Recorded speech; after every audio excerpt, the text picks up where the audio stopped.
y Pilar Calvo patrocina este espacio.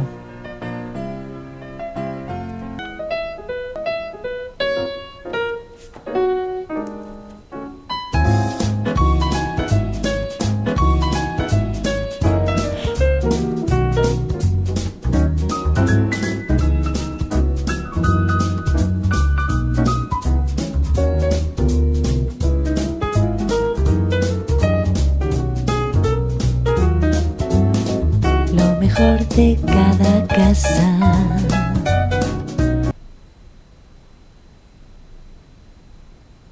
Muy buenas noches y bienvenidos. Tiempo en M95 también esta semana para la conversación amable, relajada, distendida, hablando pues hoy también de temas relacionados con la cultura. Para ello cuento como invitado con Andrés García Baena, que durante toda su vida ha sido profesor de adultos, además de editor desde hace ya bastantes años, y desde luego podemos decir que activista o generador de cultura y de debate cultural.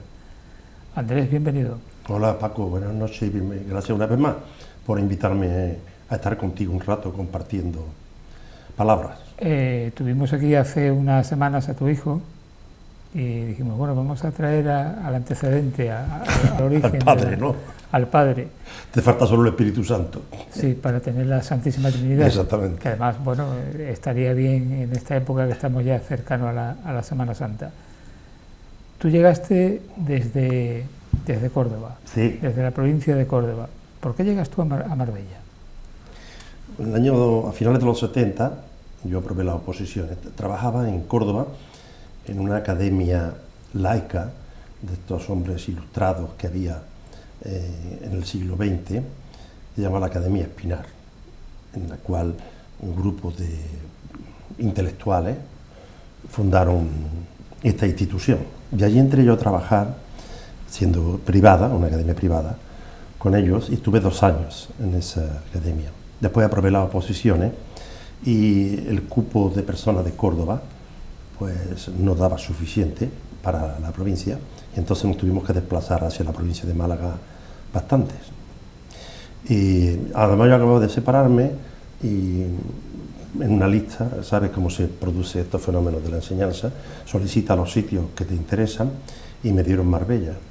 Al principio me costó mucho, porque yo venía en un ambiente muy politizado, en aquellos años ya sabes que la política tenía un gran impasse, un ambiente cultural bastante extenso. Córdoba es una ciudad grande y con grandes dinámicas culturales, y cuando llegué aquí a finales de los 70 pues no me sentía en un ambiente en el que yo había vivido toda la vida. Sin embargo, con el tiempo me fui haciendo con su historia y me fui haciendo con esta ciudad, y cada vez me fue gustando más y más, y hoy en día la considero imprescindible y es el lugar que he elegido para vivir. No creo que haya otro mejor, sinceramente, en aspectos muy concretos, claro que sí, pero en relación con la edad, con las disponibilidades, con la visión cosmopolita que hay del mundo, si sales del estrecho reguero de lo que son los marbelleros, claro, ¿no?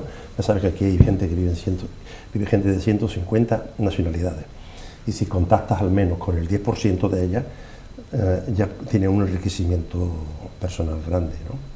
Hay gente que no sale de ese núcleo, de ese lago que significa el marbellerismo, y bueno, viven a gusto, les gusta y demás, pero aquí hay muchísimas posibilidades de todo, culturalmente, políticamente, artísticamente, literariamente, tiene muchas posibilidades. Marbella es una ciudad que es una gran desconocida. Yo creo, Andrés, que todavía hay una asignatura pendiente, que es el hecho de que hay un porcentaje de la población bastante elevado que llegó a Marbella desde otros lugares, que lleva aquí mucho tiempo y que no ha terminado de integrarse, y que cada vez que puede se van, lo que dicen, me voy a mi pueblo, y no han terminado de adquirir, digamos, las señas de identidad de Marbella, ¿no? No es esa la percepción que yo tengo. No es esa la percepción que yo tengo. Claro, yo me muevo mucho entre gente que no son de Marbella y a la vez con gente que es de Marbella. Pero la impresión que yo tengo, porque casi todos los que yo me relaciono, digo casi todos, son gente que no, oriundos de otros lugares de España, Valladolid, Jaén, Córdoba, Sevilla, y todos han hecho de esto su tierra y viven aquí, y si salen esporádicamente algún problema familiar o una cuestión, ¿no? Paralelamente a eso hay como un río dentro del mar. Entonces es una figura para comprenderlo. El mar es muy extenso, Marbella es grande, es extensa, pero dentro de ese mar hay como un río conformado por lo que se llama el marbellerismo, ¿no? Que tienen sus propios canales donde moverse, tienen unas pautas de conducta, un lenguaje, una forma. Entonces la sociedad de Marbella está un poco disociada en estos dos grandes grupos, lo que es el grupo de lo local, que tiene una tendencia muy grande a la ensoñación con el pasado y a ser, no lo digo en plan crítico, sino como detectando una realidad, y hacer de la historia de Marbella, confundir la historia de Marbella con la historia propia o personal, cuando la historia de Marbella es mucho más grande y eso, ¿no? Y luego está la población que no es autóctona, que no procede aquí de familias de raigambre de hace tiempo y demás, bueno, que tiene también sus propios mecanismos y a veces interfieren, pero no es muy complicado la interferencia entre estos dos grandes sectores.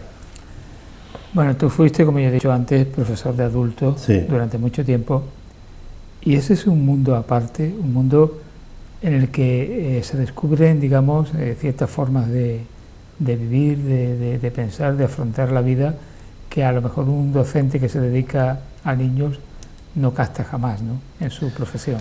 Claro, lo has señalado perfectamente.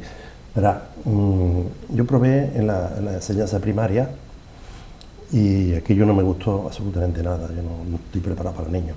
Venía de haber trabajado también sectores con niños problemáticos. Fíjate hasta dónde llegó esto, que doña Mercedes del Hierro, que tú también conocerás. Famosa inspectora. Exactamente, famosa inspectora. Entonces había dos inspectores. El concepto de la inspección ha cambiado mucho en el tiempo. Recuerdo, perdona, que nos llamaba caballero. Exactamente. Caballero. Sí. Y estaba también don Sebastián, sí, te acordarás, ¿no? Y esto, estamos hablando ya del pasado, como si fuéramos. Pues estaba yo trabajando en primaria y le dije, Mercedes, yo o me cambio de sector o me voy yo, o dejo la enseñanza.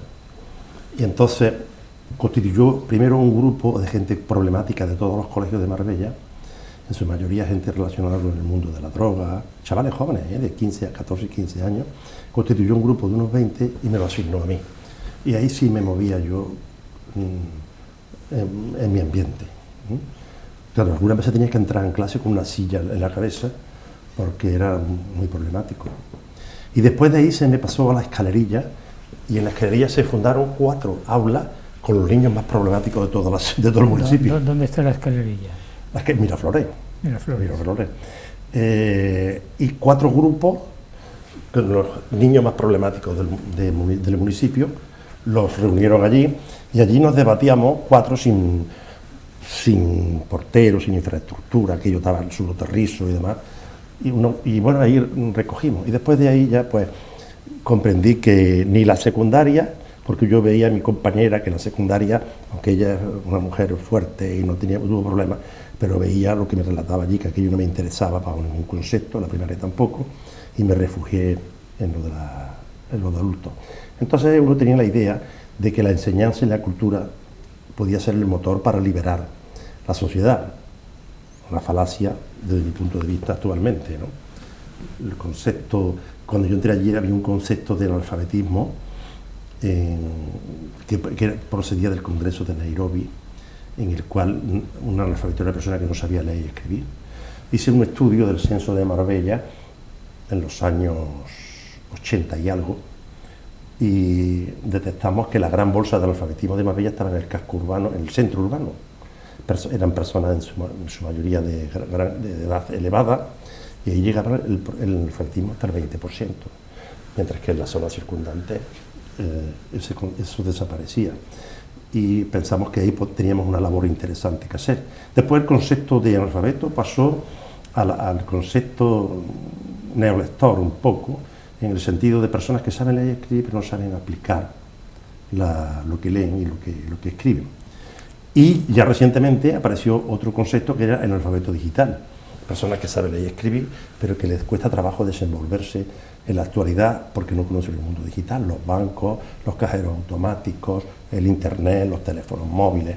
Entonces esta ha sido la evolución. Que a cierta edad ya todos tenemos algo de nuestra generación de analfabeto digital, ¿eh? Sí, efectivamente. Yo lo digo abiertamente. Sí, efectivamente, somos bastante analfabetos digitales.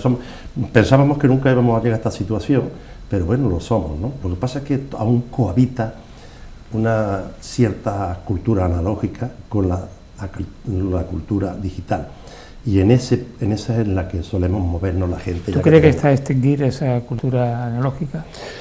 Pues se pensaba, por ejemplo, que en la lectura iba a desaparecer la cultura analógica, la cultura tradicional, el libro en papel, la revista, pero nada más lejos de eso. En América sí que es cierto que corre ese peligro, ¿verdad? América Latina, incluso en América del Norte.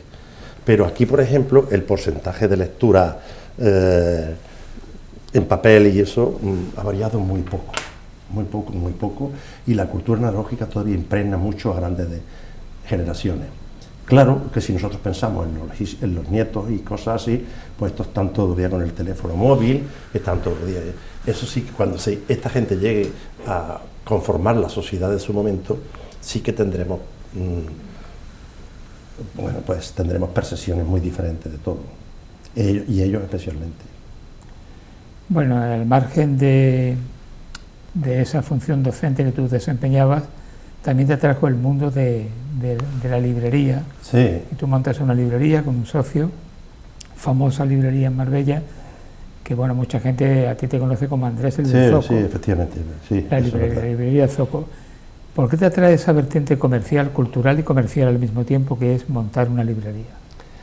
Bueno, quizás sea en parte por una inquietud que uno lleva dentro, o quizá una forma de llenar la vida, vamos a ser honestos, cada uno busca cómo solucionar la vida.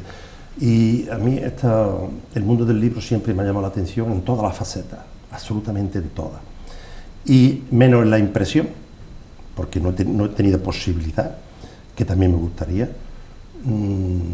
Lo conozco en todas las facetas, como distribuidor, porque he distribuido para toda España, como librería, como editor, como corrector, como escritor.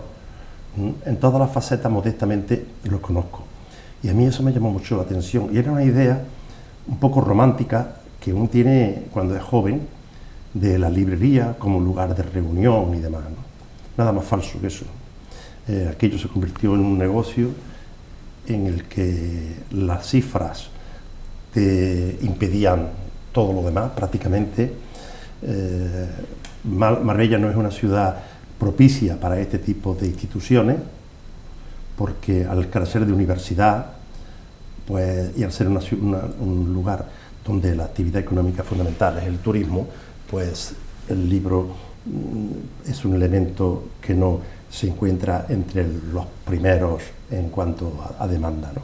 Así que mantuvimos 20 y tantos años una librería grande, llegamos a tener 70.000 títulos, era importante, pero económicamente aquello iba falleciendo poco a poco, porque, por lo que te he comentado, ¿no? Por lo que te he comentado, que no es un lugar idóneo para esto. O sea que la imagen romántica que se vende muchas veces del mundo de las librerías, tú lo desmientes totalmente. El mundo del libro en general. Hay una imagen romántica según el cual, que parte de la idea de que el libro y la lectura va de alguna manera a santificar los seres humanos, los va a liberar, No, eso, él es un elemento, una herramienta más entre las muchas que hay. Entonces yo actualmente pienso que ni la educación ni la lectura son factores determinantes a la hora de conseguir o luchar por utopías, en el sentido de que, bueno, lo que conforma la utopía son muchos más elementos al margen de esto. Estos pueden coayudar, evidentemente, ¿no? Pero no son tan determinantes. Es una de las grandes luchas que yo tengo hoy en día, ¿no? Porque nuestra sociedad hace procesos cognitivos y se distribuyen y se van aceptando semánticamente y socialmente, pero que no responden a la realidad, ¿verdad? Y uno de ellos es esto, ¿no? Bueno, y en un momento dado pasas al mundo de la edición, que bueno, así de entrada uno dice, para montar una editorial habrá que tener mucho dinero, habrá habido que heredar, que invertir, que pedir un préstamo a un banco. ¿Qué se hace para montar una editorial? Y además, no en Madrid, ni en Barcelona, ni en Sevilla, sino en Marbella. Esto realmente un poco difícil de practicar. En primer lugar, el mundo de la edición responde a la imagen del caballero medieval, mitad militar, mitad religioso, usando un símil. Entonces aquí lo que es la promoción cultural conforma el 50% y la económica el otro 50%. Pero la compensación económica no responde a la promoción cultural que hace, bajo ningún sentido. El mundo del libro es un mundo que es como un sacerdocio, ¿entiendes? Que no da dinero esto. Y si puede dar dinero a algo es dedicándose al libro de texto, ¿verdad? O dedicándose a escribir textos de manuales de universidad y cosas así, pero no compensa. Tienes que arroparlo, tienes que compensarlo con otros elementos para intentar subsistir. Además de esto, convertir a tu familia en una orquesta en la cual todos tocan varios instrumentos, pero solamente hay un director. Quiero decirte que mi hijo, por ejemplo, es el director de esta orquesta y es el que económicamente pues intenta y le gusta y quiere y ha hecho su mundo, el mundo de la edición, porque le gusta muchísimo. Pero esto quiere decir que todos los que estamos alrededor, los 3 o 4 o 5 que vivimos con él, pues estamos siempre tocando instrumentos. Hay que hacer paquetes, buscar libros, corregirlos, ¿entiendes? Promocionarlos, hay que ser todo. Entonces, en este difícil mundo, pues se te presentan diatribas, se te presentan a veces opciones por las que tienes que tomar un camino. Por ejemplo, se nos plantea qué hacer, editar mucho porque se saca poco de cada libro para compensarlo, o editar menos y prolongar el recorrido o el camino de cada una de las ediciones. Esa disyuntiva te plantea que siempre estés cuestionándote los procedimientos en un mundo tan difícil, donde lo que es novedoso cambia rápido. El concepto de tiempo ha cambiado radicalmente en todo lo que vivimos, y en el libro también. El libro tiene un recorrido de 2 meses, 3 meses, a no ser que sean los grandes clásicos, ¿entiendes?, donde rápidamente tiene que ser sustituido por otro. El mercado te lo va demandando. Además de esto, el mundo editorial en España es muy complejo porque se editan más de 80.000 títulos al año. Eso quiere decir, si lo divide entre 365 días, la cantidad de libros que salen diariamente. El mundo del libro también está mediatizado porque hay grandes empresas, hay 2 grandes grupos, el grupo Planeta, Random House, que copan el mercado publicitario y los bestsellers e imponen una dinámica muy determinada. Luego están editoriales medianas independientes, y editoriales de autopublicación. Entonces, en este contexto te encuentras, curiosamente, con que el 75% de la facturación de los libros lo hacen las editoriales independientes, no los grandes grupos, no los bestsellers. El 75%. 75% de la facturación. Sin embargo, lo que el mercado, quienes sacan dinero de este mercado, es el otro 25%, que son los grandes grupos, ¿no? Pero eso será quizás porque tienen en sus nóminas a los grandes autores, ¿no? Los autores claro, más claro, pero es que populares. el concepto de gran autor es un concepto efímero, ¿entiendes? Ellos pueden convertir a cualquiera en buen escritor o en mal escritor usando las herramientas que tienen a sus manos. Una de ellas es el dinero, esa es fundamental. Otra, los circuitos literarios en los que están los semanales culturales. Y luego tener los medios de comunicación a su alcance. Por ejemplo, hace poco ayer salió de Paspadilla un libro, esta semana, Paspadilla. ¿Y qué ocurre?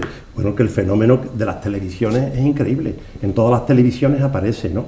Sin embargo, hay un señor que escribe una señora que escribe una novela sobre Blas de Leso, y pasa, o por ejemplo, una que hemos sacado recientemente sobre Salvador, el poeta Salvador Rueda. Bueno, son obras muy bien hechas, muy bien corregidas, muy bien escritas, pero si no le incluye 40 o 50.000 euros de inversión, ¿entiendes?, no puedes convertir a estos autores en grandes escritores, ¿no? Bien, es verdad que la calidad también determina la obra, ¿eh?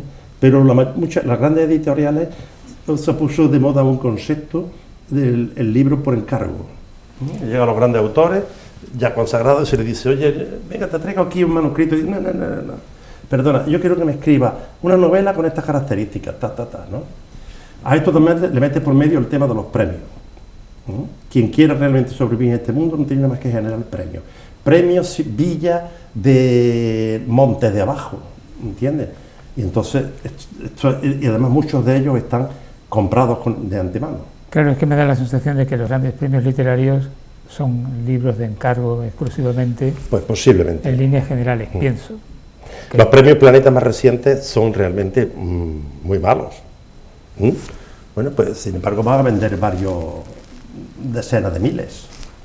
Bueno, estamos hablando de la editorial de Andrés García Baena y de su hijo Andrés García Serrano, que es Algorfa, aunque aparte del sello Algorfa tenéis otros 2 sellos más.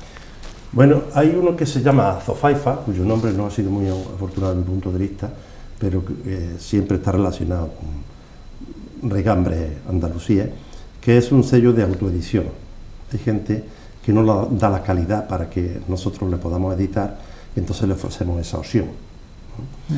Y luego tenemos una página web, una librería online, se llama Alfaqueque, cuya base de datos son más de 2 millones de títulos. Eso nos cuesta trabajo sacarlo, porque se compra mucho en Amazon. Sabes que se practica un fenómeno social en el cual gente entre 40 y 50 años, entre 30 y 50 años, si no reciben un paquete diario de Amazon, parece que su vida carece de sentido, ¿no? Sí, es que eso crea una especie de mono. Exactamente. Podemos decirlo. Abrir un paquete de eso produce. Y entonces nosotros nos encontramos con que las grandes cadenas, que no cotizan en España lo que debieran, pues están imponiendo la venta esta, que las editoriales y las librerías pequeñas, pues cuesta trabajo moverlas, ¿no? Ya te digo, nuestra base de datos son de 2 millones y el libro lo puedes tener en 24 horas en tu casa a través de un sistema que se llama Dropship, no pronuncio bien el inglés, no sé cómo será. Es decir, que podemos ser incluso más efectivos que Amazon, porque la mayoría de los libros muchos de ellos vienen directamente de distribuidora y de editorial. Amazon tiene que pedirlo a la distribuidora, ¿entiendes? Pero cuesta trabajo porque se impone el camino de Amazon para todo, y esto creo que cuando vengan los drones que aterricen cerca de la terraza de donde vive y te traigan el producto, en América ya se está generando este fenómeno con la alimentación, con todo, pues entonces vamos a sobrar la mitad de las personas relacionadas con todo este tipo de cosas. Todo esto produce cierto vértigo, no sé si es ya por la edad o qué, pero uno dice, bueno, esto es un no parar, esto es un estrés continuo, es un no poderse relajar, porque tienes que estar en guardia absolutamente para todo o te quedas obsoleto en cuestión de días o de semanas. Todas estas cosas, ¿sabes?, que te producen mono, como tú bien has mencionado, y a la vez vértigo. Entonces, como todo, te plantea otra disyuntiva. ¿Sabes qué? Por ejemplo, nosotros presentamos el jueves en Vélez, Málaga, el libro de Blas de Lezo. El libro de Blas de Lezo está basado en la infancia de este hombre. Blas de Lezo, con 14 años, más joven, se fue a estudiar a Francia temas de marinería. Y en la guerra de la sucesión española, en el bando franco-español, contra los ingleses y holandeses, pues se produjo una batalla ahí en Vélez, Málaga, se llama la batalla de Vélez, Málaga. Casi 70 buques por cada alianza se enfrentaron allí. Malamente llamada la batalla de Málaga, pero le llaman la batalla de Málaga porque los truenos de los cañones llegaban a Málaga de una manera... Bueno, pues en este contexto, Blas de Lezo hace su bautismo de fuego, mata por primera vez y pierde la pierna. Entonces, a nosotros esto nos produce un vértigo de decir, a ver si vamos a ir allí, como nos ha pasado en algunas ocasiones, y vamos a tener de espectador una persona. ¿Entiendes? Tenemos que desplazarnos 2 personas, llevar allí, ir en coche, perder una tarde entera, ¿entiendes? Entonces, para evitar que esto ocurra, tienes que echar mano de los medios de difusión. Y los medios de difusión son las televisiones y las radios locales. En definitiva, todo esto te produce ese vértigo del que tú estás hablando, ¿no? De que tienes que estar continuamente moviéndote para si quieres llegar. Porque las redes sociales no venden. Publicitan, pero no venden, ¿entiendes? Lo que venden es en el sitio, en el lugar, en el momento. Entonces, ese vértigo que tú dices se produce desde el momento que corrige el manuscrito y dice, ¿tendrá aceptación? Esto no tendrá aceptación. ¿Será bueno o no será bueno? Luego la corrección, ¿se habrá hecho una buena corrección o no? ¿Se habrá editado bien? Cuando llega el libro, lo primero que quiere es abrirlo para ver si trae errores. Y así, es un vértigo continuo. Pero ese vértigo te produce a ver una satisfacción, que es la de estar en contacto con escritores que son, desde mi punto de vista, el sector del libro que más me interesa a mí, más que las librerías y demás, ¿no? Bueno, hay algo que a mí me gustaría destacar de tu editorial, partiendo de un planteamiento doméstico, humilde, como es un sello editorial en Marbella. Bueno, se ha ido escalando puestos y ahora mismo pues es una referencia provincial, autonómica diría yo, incluso habéis estado en Madrid presentando obras. Sí, sí, o sea sí, que bueno. el crecimiento no se ha producido de un mes a otro, ya lleváis años, pero digamos que el camino va bien, ¿no? Esto es una lucha una lucha quijotesca en el que te encuentras generalmente solo. Las instituciones públicas no suelen colaborar mucho, en absoluto, y que requiere un tiempo y una energía. Ya llevamos casi 10 años con este sello. Entonces hemos presentado en Barcelona, hemos presentado en la feria en el Día de San Jordi en Barcelona, hemos presentado en Madrid, en Zaragoza, en Valladolid, en Galicia, hemos presentado en Suiza. En Suiza. En Suiza con un libro magnífico de La Pardo y los rusos, la vertiente de Pardo Bazán es una mujer, eso es impresionante, bueno, es una gran desconocida. Lo que no entiendo es cómo no se ha reivindicado la figura de Pardo Bazán desde el punto de vista feminista. Fue una es mujer, cierto, no se ha usado mucho. Es que fue una mujer absolutamente rompedora. Se puso el mundo por montera y dijo, vivo como me da la gana vivir, en una época tan conservadora, ¿no? Sí. Bueno, yo creo que, curiosamente, el feminismo nace ligado a fenómenos católicos, y siempre a las clases altas, porque las clases bajas no se podían permitir ser rompedoras, ni mucho menos. Pero el libro este de María Chup, ¿sabes qué tiene de interesante? Que nos da una vertiente de Pardo Bazán en el mundo. Francia se puso de moda para el mundo ruso en el siglo XIX, y muchos rusos, unos por motivaciones políticas, otros económicas, se fueron a vivir a París. Y allí entró en contacto Pardo Bazán con estos rusos, ¿no? Y la novela está ambientada la mitad en España y la otra mitad en París. Y bueno, pues creo que me perdí un poco lo que te iba a decir, a razón de que venía esto. Quiero decirte que las presentaciones por ejemplo, esta mujer la ha presentado en Suiza, en 2 ciudades, pero que ella coge la maleta y se va, porque le gusta, depende mucho del autor, como sea, ¿no? Ha estado en Bruselas y en España la ha presentado en más de 40 sitios, desde Galicia, Madrid, Sevilla, Cádiz, Granada, Málaga, Córdoba. Así que, bueno, que estamos presentes un poco, ¿no? Estamos presentes bastante, ya somos conocidos. En Málaga, por ejemplo, somos súper conocidos. El catálogo nuestro supone casi un 38% de profesores, de ellos más de la mitad de universidad y la otra mitad de instituto. Por ejemplo, habéis, yo diría, rescatado, entre comillas, a Antonio Nadal, sí. Musa de la izquierda en un momento, ahora no muy bien visto por la izquierda, porque el hombre ha ido evolucionando en su ideología o en su manera de interpretar la historia, ¿no? ¿Es así o no? O sea, lo habéis rescatado realmente, ¿no? Pues estos son todos los problemas que tenemos como editores, que la política y el ego se cuela mucho. El personaje de Blas de Lezo también está politizado. Claro, claro. Entonces, la política se cuela mucho. Y hay unos que dicen, bueno, esta gente publica nada más que a fascistas. Otros, esta gente publica nada más que a rojos. Entonces tú tienes que tener muy claro tu línea editorial. Y luego vienen los sesgos, que dicen, si yo, que soy el mejor poeta de Málaga, me va a editar esta gente, y esta gente ha editado a un poeta mediano, pues a mí... ¿Cómo voy a editar yo? Te ponen como condición, si tú editas a este, yo no edito contigo, ¿entiendes? Esto es el problema de los escritores. Y este problema de los escritores y de la intelectualidad de un modo general, pero especialmente en el tema de los poetas y en el tema de los historiadores se da este fenómeno. Entonces, ¿qué ocurre? Por ejemplo, Antonio Nadal, tú sabes que es un hombre que con Argubal, su libro de la guerra y la república en Málaga, vendió centenares de miles de ejemplares. Y su visión de la historia entonces era marxista, o podemos llamarla estructuralista o como quiera, ¿no?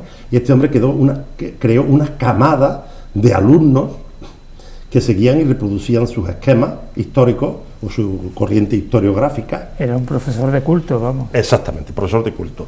Bueno, con el devenir del tiempo, este hombre pues ha cambiado de manera de enfocar, y yo que he asistido a algunas de sus presentaciones pide disculpas por las mentiras que dijo en ese libro.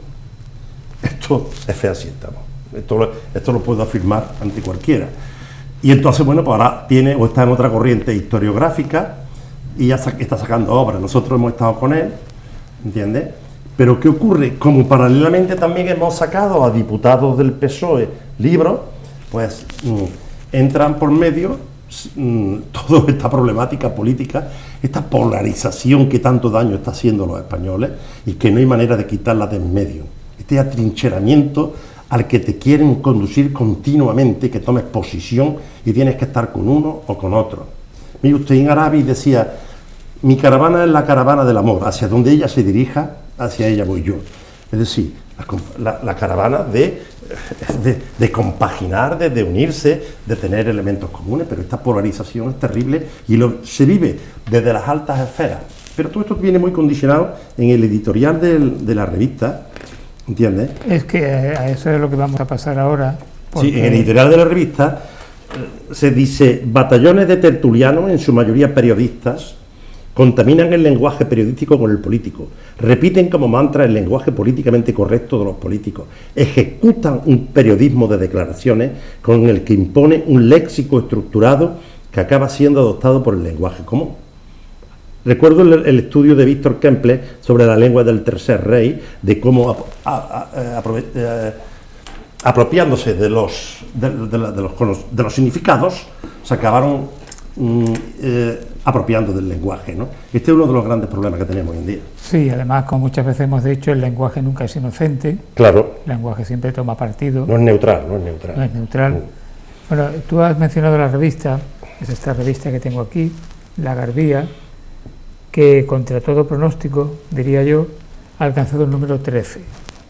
El número 13. Esta es una revista de pensamiento y de literatura, que fue una apuesta de esas. Esta sí que es una apuesta romántica, porque aquí nadie cobra nada y al editor le cuesta, en cierto modo, aunque cuente con patrocinadores también para el grueso de la edición. Pero ¿qué se pretendía con La Garbía o qué se sigue pretendiendo con La Garbía? Bueno, esto forma parte de la inquietud siempre de grupo de personas que no pueden estarse quietas porque, en definitiva, la vida carece de sentido. La vida no tiene sentido. Entonces uno tiene que buscar, yo estoy muy en la línea de Sartre, de Cioran y de esta gente en este momento de mi vida. Y entonces tienen que buscar cosas que realmente den algo de sentido a la misma. Y una de ellas es el mundo del pensamiento, el mundo del intelecto. Pero antes de seguir hablando de la revista, debo de reconocer aquí públicamente que hay que estar muy agradecido a la Fundación José Banús, Masdeu y Pilar Carbo y Sánchez de León por su contribución permanente a sufragar parte de los costos de esta revista. Sin ellos esto sería imposible, porque todo esto tiene no solamente tiempo detrás, sino un coste económico, que significa la maquetación, que significa la impresión, luego la distribución, porque los autores que nos vienen aquí hay que mandarle algún ejemplar, la puesta en internet, eso tiene un coste también mensual de entre 50 y 60 euros para que pueda estar abierta a todo el público. En definitiva, sin la patrocinación de la Fundación Banús no sería posible.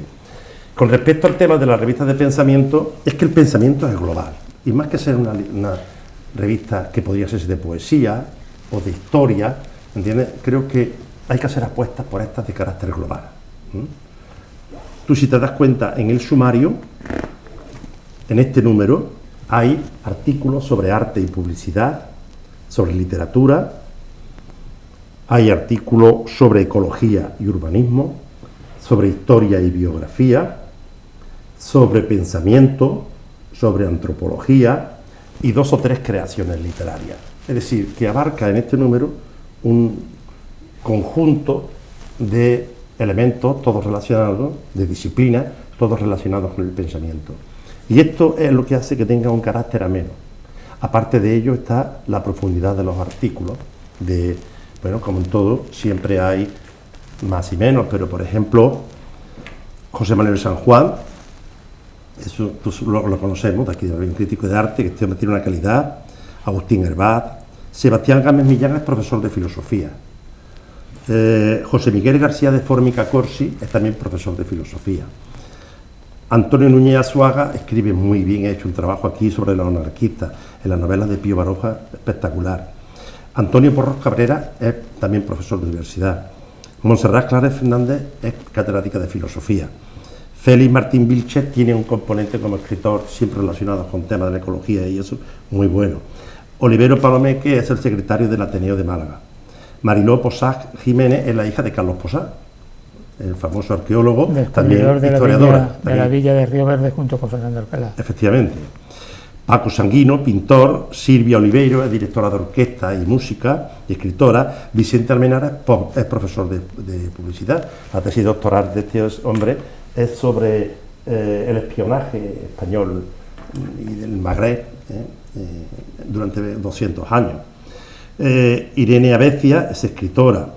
Carmen Sánchez Gijón es profesora también de filosofía.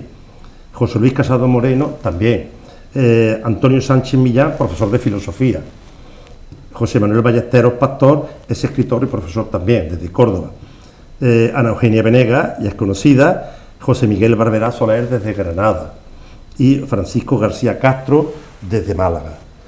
Es decir, y bueno, cada vez se van implicando más personas. El problema que tiene es que esto te exige un gran esfuerzo de estar solicitando artículos continuamente, unos pueden, otros no pueden, ¿no? Bueno, y el contenido de este número. Pero aparte del contenido, que ahora lo diremos, me gustaría que destacases la portada. Sí. Cada número tiene una portada de un pintor o de alguien relacionado con el mundo del arte. En este caso es de José María Llobel, ahora mismo recién jubilado del Instituto Río Verde, y que está relacionado con una película que tú conoces muy bien. La de Rey, no sé cómo se pronuncia. Blade Runner. Exactamente, Runner. Entonces, esa película, tú podrías hablarnos algo de ella, si recuerdas. Bueno, esta es una película que yo creo que se adelantó a su época, porque nos habla de un mundo que puede ser que llegue en este siglo, que nos habla de inteligencia artificial, y bueno, es un clásico del cine de ciencia ficción, y creó además un lenguaje y una estética propia del cine, ¿no? De culto. De culto. Es de culto. Bueno, pues la portada está relacionada con que... Es de Ridley Scott, que no lo hemos dicho. Sí, hombre, eso es fundamental, porque es de bien nacido ser agradecido. Hombre, claro. Porque el trabajo que hace el director ahí es impresionante. Fundamental. Pues decía que la portada está un poco de acuerdo con los 2 temas fundamentales de la revista, que son... Intentamos hacer un monográfico sobre Pío Baroja, pero no había artículos suficientes. No obstante, este número tiene 7 artículos sobre Pío Baroja. Uno de ellos sobre el absurdo, sobre Baroja y Sorolla, que hace San Juan muy bien, hace un trabajazo. La poesía de Pío Baroja, canciones de suburbio, Pío Baroja entre el árbol de la vida y de la ciencia, Silvestre Paradó y Santi Andía de Pío Baroja a Baroja, Los anarquistas, la novela de Pío Baroja, La lucha por la vida. Hay otro artículo sobre Gardós, sobre Benito Pérez Gardós y la España del siglo XIX. El artículo de Mariló Posat es sobre el comienzo del siglo XX en Málaga, un comienzo muy catastrófico, Y hace un guiño a Marbella, que es también muy curioso, hace como, bueno, una media página de escritura en la que recrea muy bien la Marbella de principios del siglo XX. En definitiva, luego también, te decía, como no había suficientes elementos de Pío Baroja para ser un monográfico, pues se metió el de la inteligencia artificial. Y hay dos artículos, uno de Elena Aresia y otro de Carmen Sánchez Gijón, autora de una obra nuestra que ha roto todas las barreras de la literatura, al menos en cuanto a conocimiento. Ella tiene las filósofas de las que nadie me habló. Es un compendio de mujeres filósofas.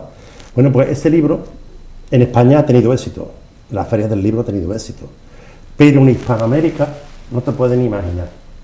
No te pueden imaginar. Hay una página en las redes sociales que se llama Filósofos, Filósofos, que está comprendida por gente de toda América y ha sido compartido más de 150 veces el libro. Qué bien. Lo cual no quiere decir que esto se haya traducido en ventas, ¿no?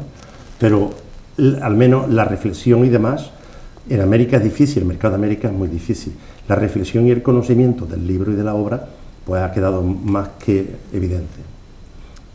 Bueno, sobre Pío Baroja faltaba un artículo que hubiese estado, si hubiese yo dispuesto de tiempo. Efectivamente.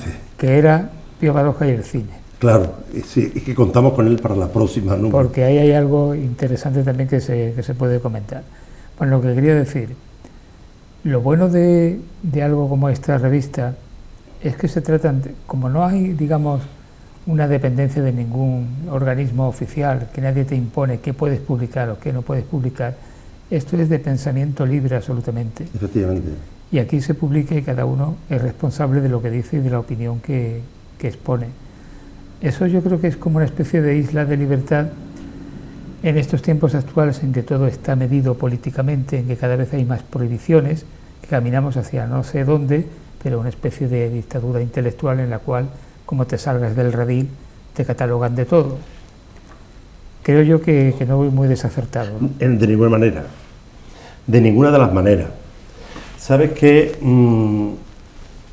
Hay una cosa que se llama, una cosa que yo ahora me gusta mucho, es que el tema de los procesos cognitivos y cómo los seres humanos funcionamos con procesos cognitivos y además con otro agravante, que los mismos se damos todos, como que la realidad responde a nuestra percepción de ella, nada más falso, ¿entiendes? Nada más falso.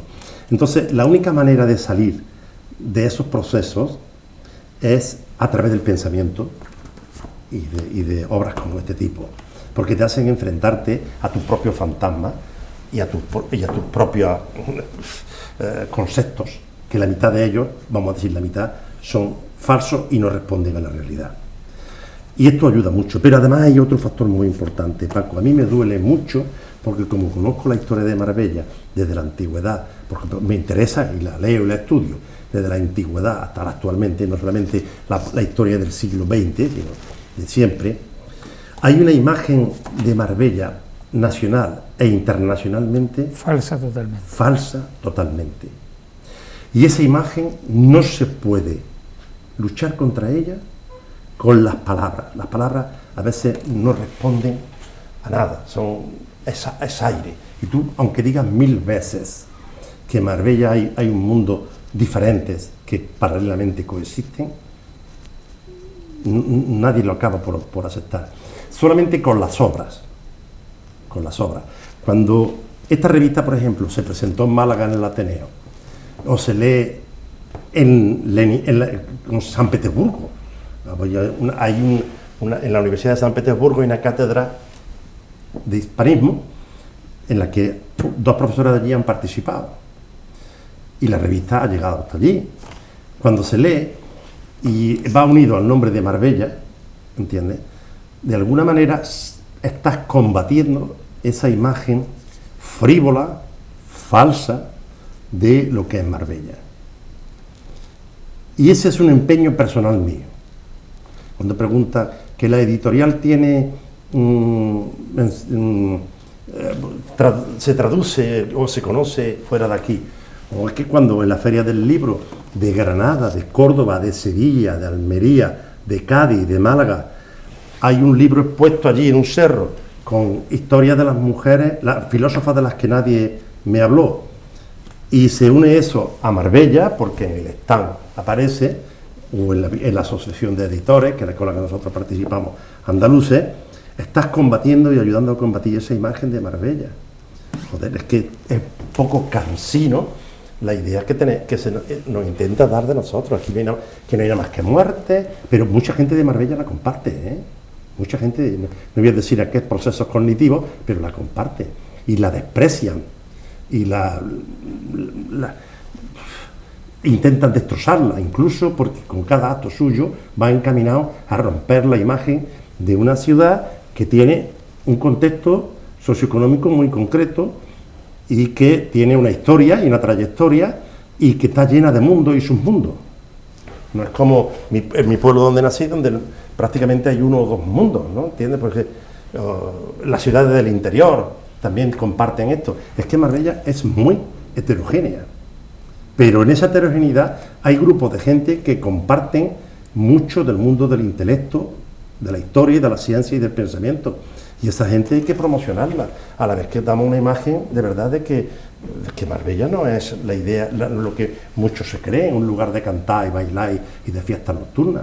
Aquí hay cosas muy interesantes.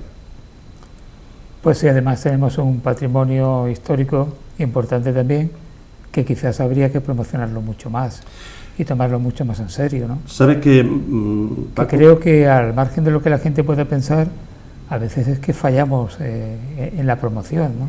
Y en el cuidado. Ahí tienen mucho cabida lo que son las instituciones municipales.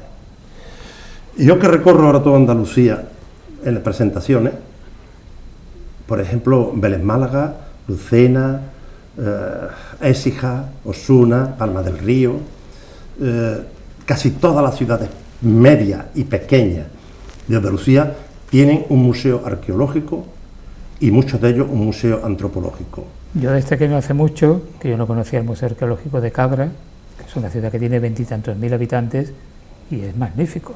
Priego de Córdoba tiene otro museo impresionante. ¿Qué ocurre aquí? ¿Qué ocurre en Marbella con este presupuesto, una ciudad con este presupuesto, que si bien la mayoría es para empleo, para los trabajadores, en un porcentaje muy alto?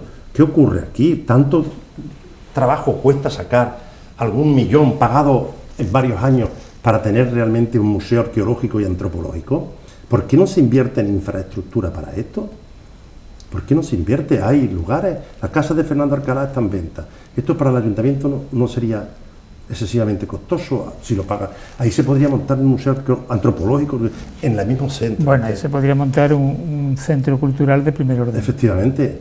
Y así como esto, hay casas que se van a derrumbar, casas que responden a la estructura urbanística del siglo XIX y que adquirirlas por parte del ayuntamiento no significaría un gran costo, ni un endeudamiento grande a largo tiempo o a mediano tiempo, y que pueden ser utilizados como infraestructura cultural.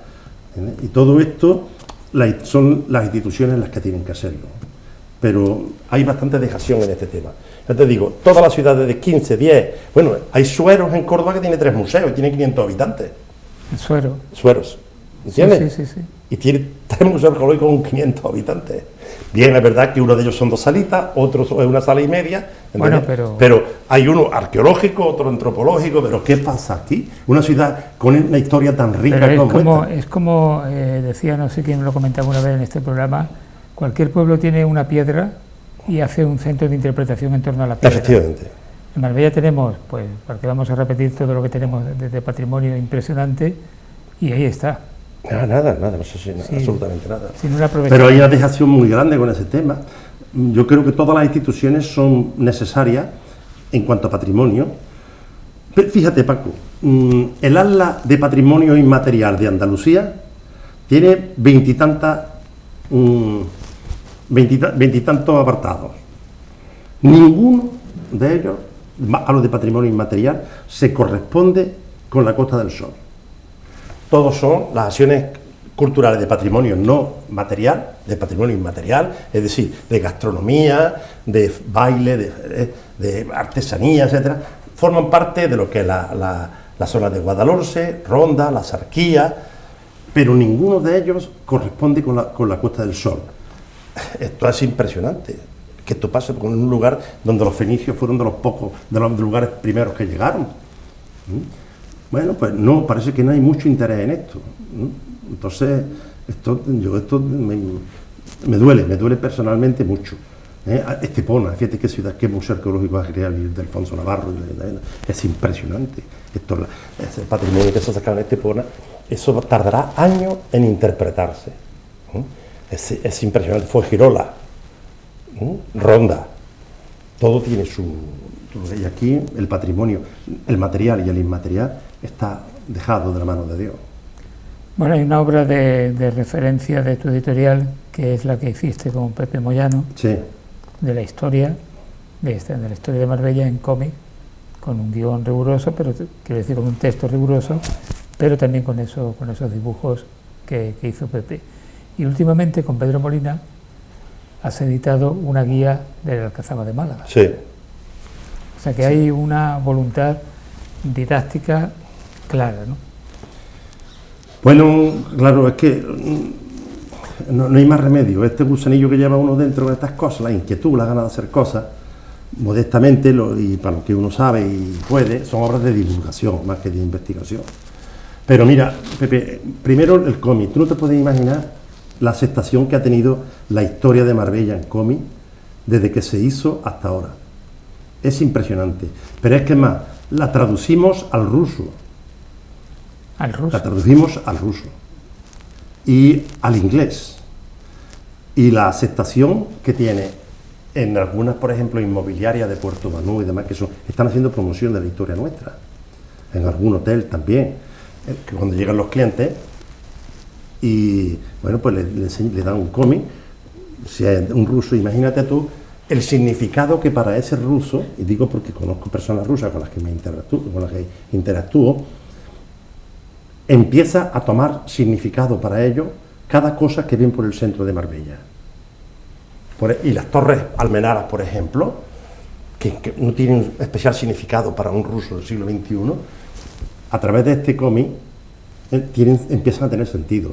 La iglesia de la Encarnación empiezan a encuadrarla y a saber de ella. En definitiva, casi todos los rincones históricos de Marbella pues empiezan a tener significado para ingleses o personas que hablan el inglés.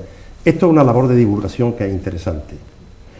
Y el tema de la Alcazaba de Málaga, ¿sabes qué? Es que no hay ninguna guía infantil y juvenil de la Alcazaba de Málaga. El niño que desee visitar con el colegio, solo con su familia, la Alcazaba, tiene que ir con el móvil y los códigos QR mirando en cada zona, con lo cual seguimos insistiendo sobre el teléfono. Bueno, Bueno, pues termino con esto. Nos dirigimos a la actual directora del museo y delegada de Cultura de Málaga por si quería colaborar, quería hacer algo. Que eso ya se había hecho en el año 60 algo. Y en el año 60 lo que se siguieron fueron 2 páginas de didáctica, fotocopiables, para que los colegios pudieran tomar alguna nota, ¿sabes? Esto es la situación real. Pues justamente era lo que te iba a preguntar, ¿qué acogida había tenido por parte de las instituciones? Ya veo que... No, la institución, la fundación vuestra, la fundación Manuel a la que tú perteneces, ha colaborado con nosotros. A cambio, nosotros le vamos a dar 100 ejemplares para que lo distribuyan entre los colegios de Marbella y puedan comprender realmente, porque la Alcazaba de Málaga tiene una cosa, es la mejor fortificación, la más grande y la mejor hecha de toda la Europa medieval. Y muy bien conservada. Y muy bien conservada, muy bien conservada. Entonces, en la guía de la Alcazaba lo que hemos hecho es unas 10 o 12 páginas de historia para situar el contexto en el que nace la Alcazaba, sobre todo en la época de Taifa y demás, y cómo tiene antecedentes hasta los fenicios incluso, y después hacemos una guía con actividades en las que puede interactuar el niño con ella, por ejemplo, conocer cómo es un palacio nazarí, conocer qué es una torre del homenaje, conocer cuáles son los 3 o 4 arcos más importantes de esta época que hay en la Alcazaba. En definitiva, una labor de divulgación. Bueno, estamos terminando, Andrés. Respecto a la Garbía, La idea de un principio era editar un par de números por lo menos al año, pero la verdad, la realidad se ha impuesto que es uno al año. Es que no da tiempo, Paco, tú sabes, no da tiempo, a no ser que te dediques de lleno a esto. ¿Sabes? Claro. Esto tiene su peruseo, tiene su lío, hay que llamar, hasta los artículos, algunos han sido entregados hasta a mediados de diciembre, ¿eh? Con eso te lo digo todo, los autores están ocupados, en fin, y tiene uno que dedicarle mucho tiempo a esto si quiere realmente hacerlo. Pero por el momento yo creo que está bien, uno, lo bueno sí breve, dos veces bueno, y luego además nos vemos una vez al año, porque el evento no significa no solamente presentar la revista, sino, bueno, conocernos. El otro día estuvimos allí unas 80 personas en la presentación, se contaron. Sí, en el hotel Oval Urban, como se llama ahora la antigua San Cristóbal. Después nos quedamos a comer unos 40, había gente de Málaga, de gente de diferentes puntos, y la gente se conoce, ¿entiendes? Y esto está bien, vamos. Eso está bien, la idea de presentarla está bien, como medida para que de encuentro de los autores y de los asiduos lectores. Bueno, se puede acceder gratuitamente a esta revista en internet. Sí, sí. Donde está no solamente esta, sino los 12 números anteriores. Todos los números anteriores, sí. Y por supuesto se puede adquirir físicamente. Efectivamente. Revistalagarbía.es. Solamente meter eso en internet y aparecen todos los números. Se hace un reducido número en papel, ¿verdad? Pero bueno, suficiente para quien le gusta y tiene interés. Gracias, Andrés. Gracias a ti, Paco, una vez más por colaborar en la difusión de todas estas cosas y por tu labor en los medios de comunicación. Si tú no estuvieras, habría que inventarte, porque tú haces mucho por el conocimiento de esta ciudad. Nadie es imprescindible. Pero necesario. Bueno, eso sí. Bueno, podríamos hablar de películas. Eso sería muy interesante también. Gracias, Andrés. Gracias a ti, Paco, una vez más. Y gracias a esta casa. Naturalmente. A todos ustedes también por haber estado ahí. Intención que tenemos, regresar la próxima semana, como siempre. Gracias. Fundación Banús y Pilar Calvo patrocina este espacio.